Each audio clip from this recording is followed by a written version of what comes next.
জাতীয় নির্বাচনের দিনই গণভোট অনুষ্ঠিত হবে বলে জানিয়েছেন অন্তর্বর্তীকালীন সরকারের প্রধান উপদেষ্টা প্রফেসর মোহাম্মদ ইউনূস।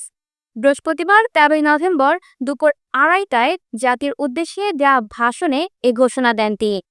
বিস্তারিত দেখুন প্রতিবেদনে।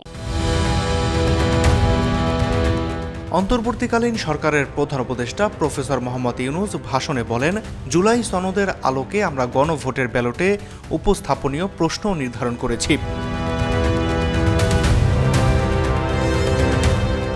তিনি বলেন, গণভোট সংখ্যাগরিষ্ঠ ভোট হ্যাঁ সূচক হলে আগামী সংসদ নির্বাচনে নির্বাচিত প্রতিনিধি নিয়ে একটি সংবিধান সংস্কার পরিষদ গঠিত হবে। এই প্রতিনিধিরা একই সাথে জাতীয় সংসদের সদস্য হিসেবে দায়িত্ব পালন করবেন। পরিষদ তার প্রথম অধিবেশন শুরুর তারিখ হতে ১৮০ কার্যদিবসের মধ্যে সংবিধান সংস্কার করবে। সংবিধান সংস্কার সম্পন্ন হবার পর ৩০ কার্যদিবসের মধ্যে সংসদ নির্বাচনের প্রাপ্ত ভোটের সংখ্যানুপাতে উচ্চ কক্ষ গঠন করা হবে। এর মেয়াদ হবে নিম্নকক্ষের শেষ কার্যদিবস পর্যন্ত। জুলাই সনদ বাস্তবায়নের অঙ্গীকারনামা অনুসারে সংবিধানে জুলাই জাতীয় সনদ অন্তর্ভুক্ত করার ব্যবস্থা গ্রহণ করা হবে। এটিও আজকে অনুমোদিত আদেশে উল্লেখ করা হয়েছে বলে জানান প্রধান উপদেষ্টা। Mahadi Hasan BN, up to date news, Dhaka.